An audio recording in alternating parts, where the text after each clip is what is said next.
So here we are again. The Dolphins are coming off a loss and badly need a victory. Wash, rinse, repeat.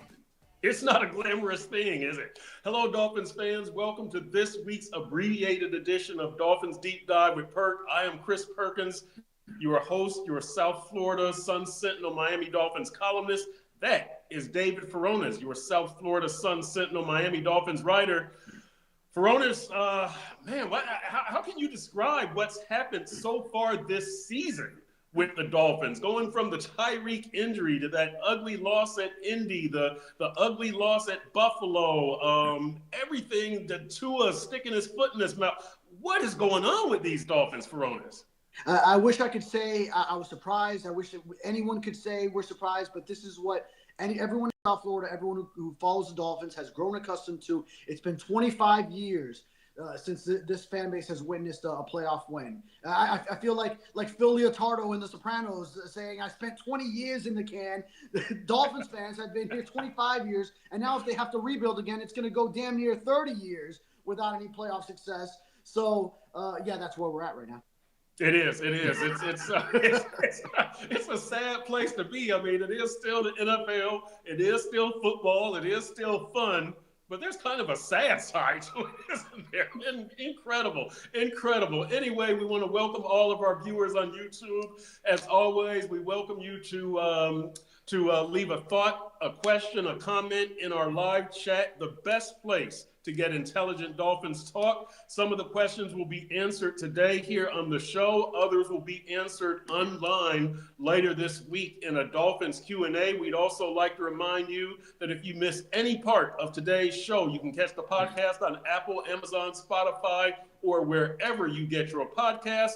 And we would like to invite you to subscribe to our newsletter, The Fans Flash, and you can do that by scanning the QR code that's going to be shown on your screen. Verones, we've got two things that we're going to talk about today, and it's an abbreviated show because me and Verones are later going to the Jason Jenkins Day of Service. You guys know Jason Jenkins, the former media relations director and vice president for the Dolphins. He believes strongly in community service. And so this month, the Dolphins are doing a Jason Jenkins month of service. Today is one of the days that we are able to go. So we're going to go up to a food pantry up in Pembroke Pines. And we did this a couple of years ago. Very fulfilling experience. And so that's what we're going to be doing later on today. So this is going to be an abbreviated show, but we're going to give you some quality programming in the meantime. One thing we're going to talk about is Tua. And Tua sticking his foot in his mouth on the regular. I mean, Tua, what is going on here? We're going to talk about that. And in our Furones bonus, David Furones will tell us whether Mike McDaniel can survive a loss at Cleveland. You guys know Mike McDaniel right now, his record is 29-30, including those two playoff losses at Buffalo and at Kansas City. Boy, if he loses, it's just not going to be good. We don't know what Steve Ross is thinking yet, but we know banners keep flying. The boos are getting a little bit louder at the stadium, and kind of the dysfunction of the team seems to surface every now and then a little bit more. So we're going to talk about all of that and more. As we always say around here, there's an ocean of possibilities. Let's dive in. There we go, baby. I like it. All right, Verones. So with Tua, it took all of the professionalism that I had not to rip Tua after the game in my column. And the reason that I didn't was because I wasn't sitting in that interview room when Tua made those comments. You played the video for me. The locker room is open when Tua takes the podium. And so I always go into the locker room. Verones, you always go into the interview room and talk to Tua. But as soon as I had seen a couple of texts and tweets about what he had said, and then I saw the video that you played, I was rolling my eyes and thinking, Tua, how can you think that this is going to be okay? You took private family business and put it out in the streets. And not only that, you know that shows like ESPN and Mike Florio and all these, they're going to jump on this. They are going to be all over this. I don't know why Tua sticks his foot in his mouth. I will say this. I know that Tua is tone deaf. I know that Tua has been talked to about how things come off, how he intends them, and how they come off to the public. Sitting on the couch eating chips, and I go home and play video games with my kids after games and stuff like that. I know how Tua means it. Like going home to watch the video games with his kids, what he meant was, I can have a bad day at the office and I can go home and play with my kids and they don't care about my bad day at the office and it makes it all okay. That's not what he said. It's not how it was received. So Furones, what did you think of what Tua said, and do you think he has lost respect in the locker room? Yeah, well, I think there had to be some respect lost on the front end before all this, because if Tua, the franchise quarterback, is setting up these players-only meetings, these player-led meetings, whatever you want to call them. He used the word players-only. I know player-led is often the term used. And recently, defensive coaches have sat in some of the defensive players' meetings, so that would be player-led. You can't say players-only. But anyway, we've digressed. It would show a lack of respect to him from a lot of the players if they weren't showing up on time, if he was trying to organize these things, and maybe some players are just dismissing it. I also think, like Channing Crowder brought up a good point. I heard just yesterday as they were talking about him, he said he gave it from the player's perspective, is that what do you do all day as a football player? You get in there early as hell in the morning and you meet. And then you go and you leave that meeting and you go to another meeting. And then you have a positional meeting and an offense meeting, a defense meeting. And then after you practice and work out and you have lunch, you go back and you have more meetings. Yep. So the last thing players want to do is on top of all these required meetings is to now have more meetings. Because I want to know, how many meetings does it take for you to get the product on the field to be what it's supposed to be? You're saying right. on top of all the required meetings from the coaching staff, from Mike McDaniel, who, by the way, has said these are bonus, additional, extra meetings, not the ones that are required of the team. How many meetings do you need to be better than a 1-5 team through 6 games? That's really what I'm wondering here. So you're telling me it's the 7th and 8th meetings that people are late to? That is the reason why? Which McDaniel, by the way, he shot that down as far as it being a reason, because Tua brought it up feeling that was a reason for some of the Dolphins' shortcomings. But if I'm a teammate of Tua's, I'm there thinking, take some accountability on your own self. He's always one to point to the team during success. You know, he does like to whenever the team is doing well, he's doing well, he says, well, I think the whole team, this and that. And so that's always admirable from his perspective. But then in certain cases, you threw 3 interceptions. One of them went off Waddle's hands. One of them was a last gasp. I don't blame you for that. But still, you've turned the ball over this season. Just take some accountability. During the 14-point swing at the start of the first half, that interception was killer. It went touchdown. You don't respond. You give them the ball in great field position. They score another touchdown.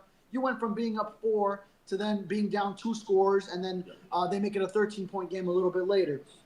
So take some accountability. Don't go throwing the blame on other people, and most importantly, airing out internal business into the public. That's the biggest thing that I think players aren't going to like, and I know he's already been working on addressing it with a lot of teammates. But I'm low-key worried about it, and I'm just speculating here. Is there a little bit of a rift? A little bit of a rift going on between Mike and Tua, who Mike at first was trying to back him, then kind of realized the next day, like, no, that's not the way to go. He can't put that out in the public, but he was really dismissing what was at the heart of what Tua was trying to get across, which was that he feels these additional meetings are key, when Mike McDaniel was kind of shutting that down. Like, I think the coach was trying to say, no, what we do on our own, what we require should already be enough. So I don't know, maybe a little difference of opinion between the two. It's going to be interesting tomorrow when Tua takes the podium on his designated day to speak, which is Wednesday, because this is going to be the topic. I don't know if there's going to be a single Cleveland Browns question. There's going to be so much of Tua, what you said, ... And, Furones, the funny thing is that Tua came into training camp saying, oh, Tyreek's got to apologize to the team. Tyreek still owes. Tyreek's got a lot to make up for. Now it's Tua. Now it's Tua in that situation. So it's interesting how things have flipped here. Before we continue, let's say what's up to Dead Streak. What's up to Ender Fireplace 3306, Fitzgrass, Rob 1408, Peter McDowell in the house, Bigote 1775. What's going on? Billy Batson Marvell, Malby Crazy. What's going on? Phil Montgomery, look at everybody in here, baby. Tim Corey, Dave Harbert, B Stuck the Poet, Mr. Dorian Sims. This place is hopping here. Eric Dahlberg, CCR 8029. Everybody has got something to say here. Let me see. Somebody in here had said something about the front office needs to go, Furones, and my question is, did what Tua said? Oh, here, Fitzgrass. This front office is a joke. Fire everyone.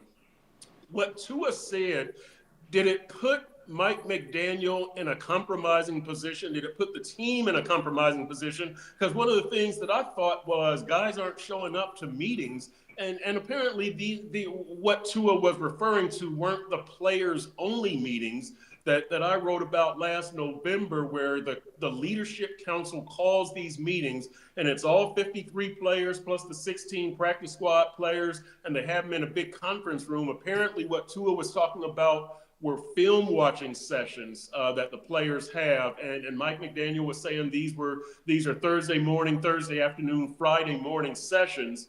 But when players are either late or not showing up, and we've got to figure out what Tua was referring to, because he kind of changed that to withdraw players not showing up to only being late.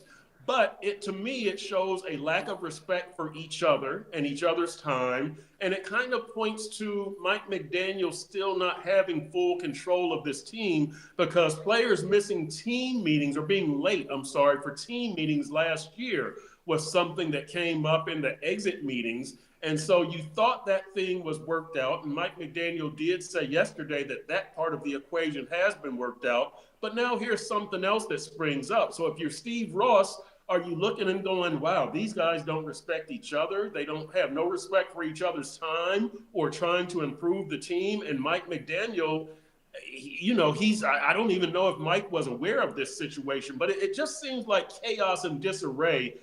Did Tua expose teammates and Mike McDaniel to stories or allegations of chaos and disarray? Well, yeah, that's at the heart of it, is that he did, and he put it out there in a public forum. So, those are things, and I know as media, we want players to be honest and we want them to be open, and I know fans prefer that too, than to watch boring interviews and to read stories that don't have any color from players, and they gave us all just boring, bland quotes. But then as soon as someone talks some honest truth, then we get to ripping them for exposing what really goes on behind the scenes. But for the interest of the team, that's it. It's one of the unwritten rules, I want to say, but actually even I would say written, because protect the team is one of the rules that the Dolphins have in the locker room. Right. You know these that they have encrypted into the wall there. So Tua did not protect the team in this case. So that was something that should have been handled behind closed doors. You got to go directly to the players who it's happening to. But then I also want to know, how many avenues did he cross? How many ways did he try to go about this before deciding that was the moment to do it in the public? Did he go to certain players and then they just dismiss him and say, I'll be there on time next time. Yeah, sure. And then next meeting comes and he's not there, or he's showing up late. Did he try to go to Coach McDaniel and then Mike maybe didn't handle it the way Tua wanted? So then he just let out the frustration of like a cry for help. Like he just it was his last resort. Like he needed to just say it out in the public. But you can't go about it that way for Tua. But to your point, I mean, it speaks about if it's how teammates look at Tua, how both either Tua and or other players are looking at McDaniel, the dynamic of both. I mean, all of it. It's just a lot of it. It at least gives the appearance of a lot of disarray, which is only amplified by the backdrop of a 1-5 start. If they were winning, then everyone would say, "Oh, well, I mean, I guess you're doing just fine, missing the first 5 minutes of this player-led film session that Tua is trying to organize." Yeah, and let's see. 305 Garcia had a text here that I just lost that I wanted to read. It's basically it's kind of broken here, but it says, "Did he give our team the lead with 45 seconds left Sunday? I know what I saw. That's all I care about. The rest of this nonsense can kick rocks." Tua took the attention off of the game, by his post-game comments. He did give the team the lead. He did have those two fourth quarter touchdowns when they're trailing by 13, and then we saw that special teams allows the 40-yard kickoff return, and then we see Jalen Phillips can't get Justin Herbert to the ground, Dante Trader Jr. can't get Ladd McConkey to the ground. By the way, props to Dante Trader Jr., the rookie, who stood there after the game and answered all the questions, and he took accountability. He was very mature. He didn't duck the media. He said, "I need to be better." And a couple of weeks ago, I was talking to Dante Trader in the locker room, and I was like, "Man, I like the way you stick your head in there." And he was like, "Man, I ain't scared of nobody." And I love Dante Trader's attitude. I love what we've seen from him so far. He's not perfect, and he did miss that tackle, but he took accountability. He took ownership. That's next level stuff. So shout out to Dante Trader. But you kept go ahead. Sorry. Tua took the attention. He took the attention off the game, and he played a good fourth quarter. I had just written the column about Tua hasn't shown us any magic. He showed a little bit of magic there in that fourth quarter. Are we making too big a deal about this, Verones? Should the focus go back to the game and what Tua did in that fourth quarter, finding Darren Waller all alone, driving the team down the field? Is this a media creation? Because it seems to me that fans care a lot about this too. Yeah, granted, I mean, sure, okay, we're going to focus on the late drive. Now, Devon Achane was the star of that game offensively. Definitely. I mean, he had the 100 plus rushing yards, 2 touchdowns. From scrimmage. Right, yeah, from scrimmage, because he also had the 22 receiving yards. So, Devon Achane was the star of that game, the ground game. Tua struggled. I mean, let's be honest. The first interception went off Waddle's hands. The second interception was a bad one. He missed a lot of key throws. I mean, the Boo Birds were raining because this offense had 13 points, and 7 of those were because of a long touchdown run from Achane. So, yes, he led the late drive, but overall, I wouldn't place this as a strong passing performance from Tua. He struggled for most of the game, and I think some of the frustration might be, listen, he's a quarterback who throws with anticipation. Is he confident in where his receivers are going to be? Is this why he wants specifically these meetings on top of everything else? Because he knows what he needs as a quarterback, so he wants to make sure he's getting his receivers where they need to be. And then the other point I wanted to bring up with Trader, which is that, you can't put the blame on him. He's a rookie, 5th-round pick, trying to make a play. He's done well for himself so far, but it's the organization being put in that position where you have a rookie in his 6th game that has to play such meaningful snaps. Had to play all of the nickel package snaps, because then he's the safety that then is put back there when Minkah Fitzpatrick goes down into the nickel position, because you have a brand new look secondary this offseason. You have corners who have held up okay, but they were all added after training camp. And then you have a slew of injuries to your nickel position, so you don't even have a true nickel cornerback on your game day roster against Justin Herbert, and to face Ladd McConkey on the other side, who ends up killing you at the end. These are all factors into why you have a rookie 5th-round pick on the field at that moment, instead of allowing him to develop and then be more prepared for that moment when it does come across. So I'm with you. Yeah, I'll definitely give kudos to Dante Trader, but just that moment was big for him as a rookie 5th-round pick. And then obviously Ladd McConkey, a great player, made him miss. Yep. What's up to Luis Felipe Benito, to Sean Tunstall, C. Dola, Sean Heller back in the house, Mark Jones, Iceman Streams. We got a lot of people in here. Carl Beckert, of course. Dean Rodriguez, JBiz44, Happy Evelyn. We are packed. We are packed in here, and conversation is popping. Furones, let me ask you this, because this is a topic that I'm probably going to explore this week or in the next couple of weeks. And, you know, as the season goes down and people talk about, you know, Chris Greer can't come back and Mike McDaniel can't come back and Tua needs to go and you need to trade people and blah, blah, blah. Is it worth finding out if the Dolphins have their next starting quarterback on the roster? And I ask from this standpoint, the Zach Wilson standpoint, right? We've seen the retreads like Daniel Jones and Baker Mayfield and Sam Darnold. Do you think Zach Wilson gets a chance? I don't think Quinn Ewers probably gets a chance unless Zach really bombs out.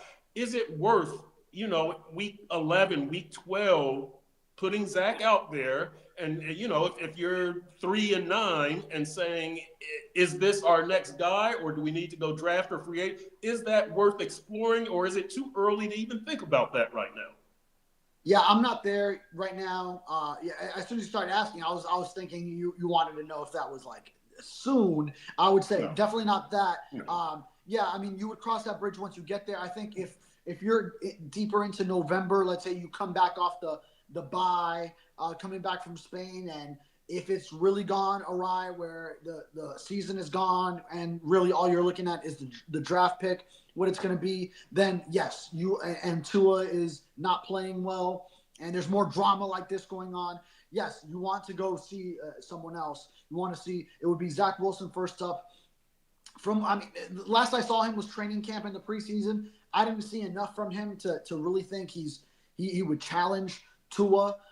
So I don't know. Maybe something has changed in 6 weeks of practice, although he's not really in season working with the ones. So, but you would at least want to see that. And then if then he has a couple of games where he's not it, then go ahead and yeah, let's see Quinn Ewers before the end of the season. But that's all. If we're talking about like they are a 2 or 3 win team, if even that.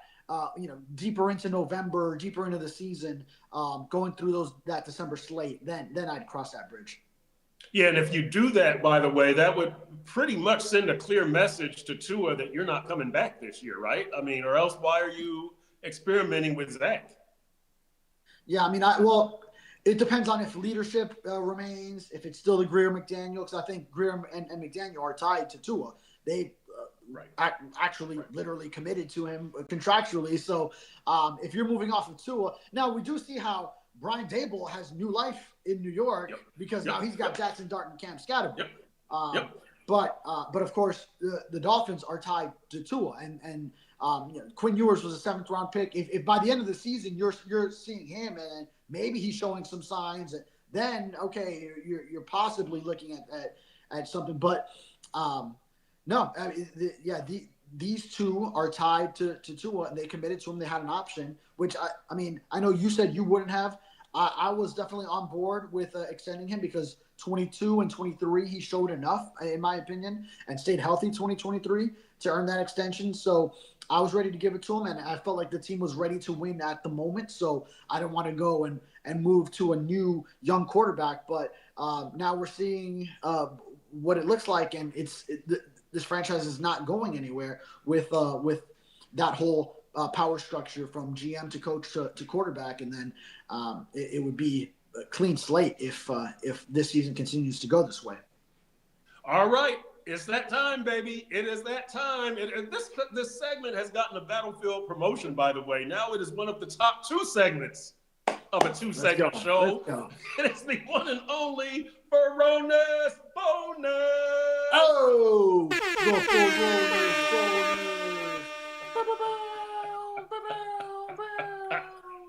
I love it, baby. I love it. All right, Verones. So what we're talking about today is whether Mike McDaniel can survive a loss at Cleveland. That would drop them to 1-6. That would drop Mike McDaniel's record to 29-29 in the regular season, 29-31 overall. This brings into play decisions by Steve Ross, decisions by Chris Greer, respect of players, kind of the feeling of the fans, as a feeling of hopelessness from the fans. Do you have a interim coach on the staff? Is Anthony Weaver still that guy?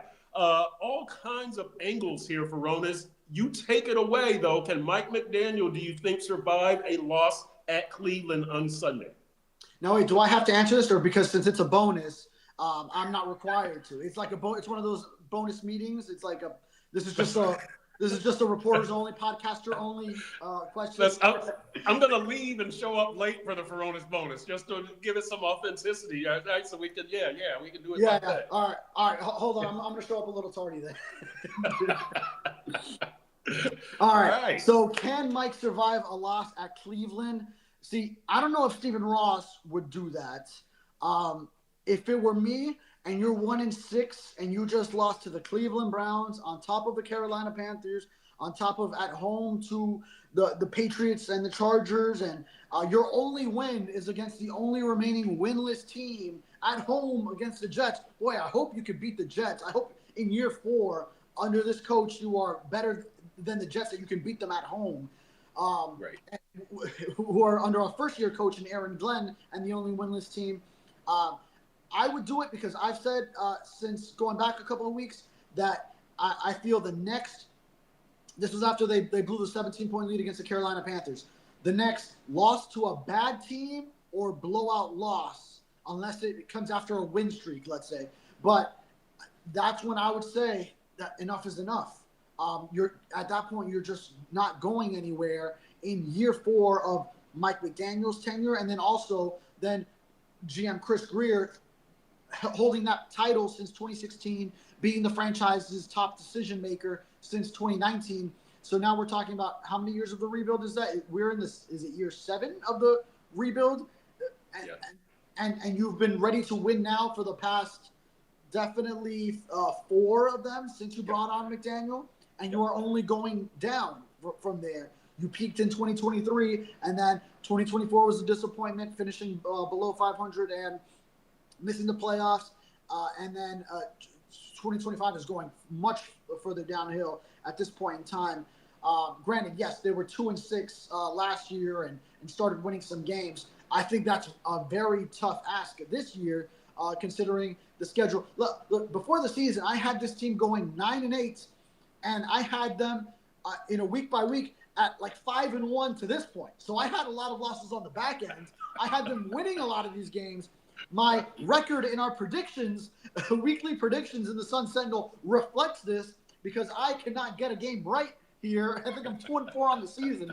I picked them to lose at Buffalo, and I picked them to win against the Jets. Outside of that, I have been picking all these wins that do not materialize. So as you can tell, I've had it because I don't like to be wrong, but and I had faith in this team, and they're not returning the favor. But to me, if you lose to the Cleveland Browns and Dylan Gabriel, a rookie quarterback, yes, the Browns have a strong defense, and it'll be a challenge, of course, without Tyreek Hill and for the offense to put a lot of points on the board. But if this league worst run defense, I think they still are. I got to check after last game. If it surfaces again and the Browns are running all over you and Dylan Gabriel finds some success and you fall to 1-6 losing to the Browns, then what else is there? What else is there in year 4? That's when I would do it. I don't know if Stephen Ross would. I know Adam Schefter, Ian Rappaport, Jeremy Fowler, all the top national insiders are saying Stephen Ross wants to be patient. He likes working with Mike McDaniel. But just yesterday, Adam Schefter was on Pat McAfee show saying, I don't see anyone getting fired yet. Within the hour, Brian Callahan was the first coach of the NFL season, first head coach fired. So Mike McDaniel has survived past that. But we can see how quickly it can happen Yeah, the owner, the leadership, they never want to put those tea leaves out there until it actually happens. So it could happen quickly whenever it does. And where would you turn? Does Anthony Weaver still have the inside track on that job? And the list on the staff that have been interim coaches: Eric Studesville, the running backs coach; Daryl Bevel, the quarterbacks coach. We've got the tight ends coach, John Embry, who is a real straight shooter. And I think Embry is the assistant head coach and Studesville is the associate head coach, or vice versa. We're seeing names on here: Primetime, Rex Ryan. Somebody suggests Jason Taylor. I don't know if you go outside the staff. No, don't take him from Mike Canes. Don't take Jason Taylor from Mike Canes. That's right. All right. Ruben Bain needs him. All right. That's right, Bain. The Canes defensive linemen need him. Exactly. Bain and Messidor are grown-ass men. They don't want to be without JT. Nick Saban's name has popped up here on the text. I don't know that you go outside of the staff. I would have to think. I think that's fairly unprecedented, right? Off the top of your head, for a mid-season replacement to go outside of your staff. Mike McCoy was promoted in Tennessee. I think the answer would have to be on the staff. Maybe it's still Anthony Weaver. By the way, Frank Smith has interviewed for head coaching jobs, so let's throw his name out there. Is there a qualified interim coach, keeping in mind this defense has been a bigger disappointment than the offense? Right. Yeah, there's different ways you could go about it. Anthony Weaver as the leader of men, I know he's been the favorite in the clubhouse, the leader in the clubhouse for a while. So from that perspective, yes. But then there's the added caveat that his defense has been, frankly, a mess this year. They've been ass. Huh? They've been ass. Yeah, there you go. You said it perfectly. I'm going Cam Ward on you. You're going Cam Ward on him. I didn't know what was the limit of where we could what curse words we were allowed to say on the program. So ass is okay. That's apparently so. We're still on the air. but yeah, it's not always going to be like that top candidate for a head coaching job. Now, Anthony Weaver has had head coaching interviews. The way this season's going, I don't know if he'd be his stock isn't as high for sure as it was previously. But I also look at if it's Daryl Bevel, who has previously been an interim coach on two other staffs and has had 15 years of offensive coordinator experience, has been a play caller. So in that realm, you could slide your quarterbacks coach, Daryl Bevel, to interim head coach. He can call the plays because he has that experience, and then you have a lot of continuity as that's the same job Mike McDaniel had, and then you keep offensive coordinator Frank Smith. You can allow Bobby Slowick to still fill some of the void that Daryl Bevel leaves behind because he's kind of like an additional assistant coach on the offensive side to help with the pass game a lot specifically. So there is that. I mean, Mike McCoy, let's compare. He was senior offensive assistant with the Tennessee Titans. Now he is a coach who has previous head coaching experience. He was with the San Diego Chargers 13 to 16 and has been a coordinator. When that went down to quarterbacks coach, senior offensive assistant with the Titans. So it's not always going to be someone from one of the coordinator positions. And then obviously there's John Embry, Eric Studesville, assistant and associate head coach. So there's other names. But yeah, I wouldn't be surprised if it actually isn't Anthony Weaver, even though as far as I would love Anthony Weaver leading a locker room overall, despite his defense not really up to snuff thus far. Acarius One says, shout out to Cam Ward. That's right, because Cam, what was Cam's quote? Something like, if we're being honest, we're ass. To keep it a buck. To keep it a buck. Yes, it's the same as what you're saying. It means the same as what you're saying, but right. But that's what the kids say these days, Perk. Right, exactly. I got to keep up with the kids. Mike BB9 UK says defense lost in Buffalo and last week. Billy Batson Marvel, Weaver coached himself off my list. Studesville time. Furones, what is Steve Ross's role in this, though? Is he okay to stay the course and do it when he feels like doing it, or should he be more responsive to fans? You never want to let the fans run your organization. I think the best way that fans speak is through not showing up at games, not buying merchandise, not renewing season tickets. But fans are yelling. Fans are screaming, we don't like this product. They're flying airplanes. They're booing. Social media is full of criticism for the whole organization, from Ross to Mike McDaniel to Chris Greer. What is the right course of action for Steve Ross as we wrap this episode up here?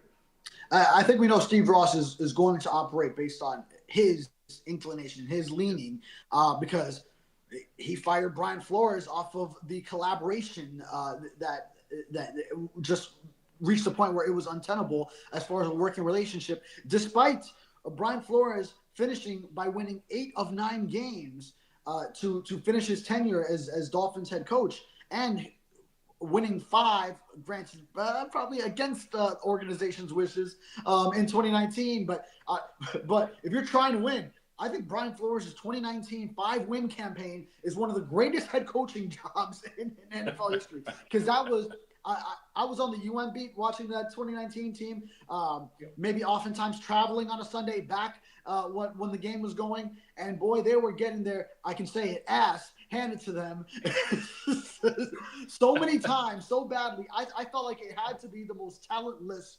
roster in NFL history. I thought it was guaranteed they would not win a game and they would have the number 1 pick. And he muscled out 5 wins out of that group. Yep.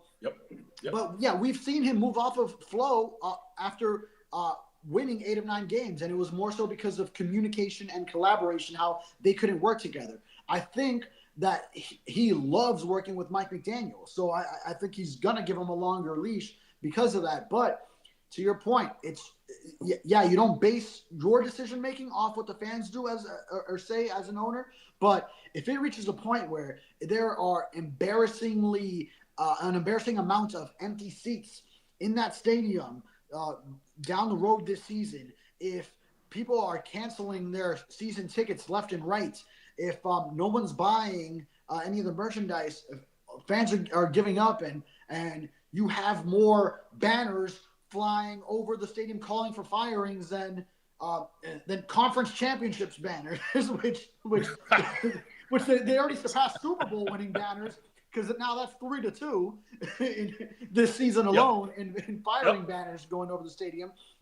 Then at some point you do allow that to influence you. So you hate to put it in those terms, like this is how the fans can get their desired result, but that's truly what it is.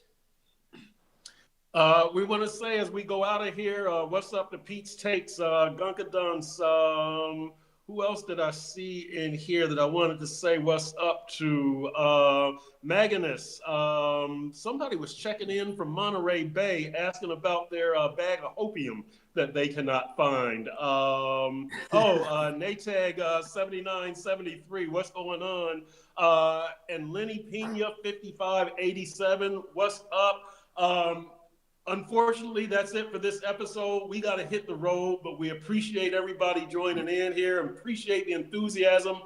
I'm going to give you a heads up. Next week, we don't know what's going to happen with the show. I'm on standby for jury duty down here in Dade County. So maybe they select me. Maybe they see that I don't know anything and they don't want me on a jury. That would be the ideal circumstance. I don't know. It might be Hyde and Furones next week. Might be me and Hyde. I have no idea. I know that's news to you. I broke some news there. There was a text. Right. So we're going to see, but we appreciate everybody joining us. We will possibly see you here next week. We will keep you updated on social. That's David Verones. I'm Chris Perkins. You've been watching Dolphins Deep Dive with Perk.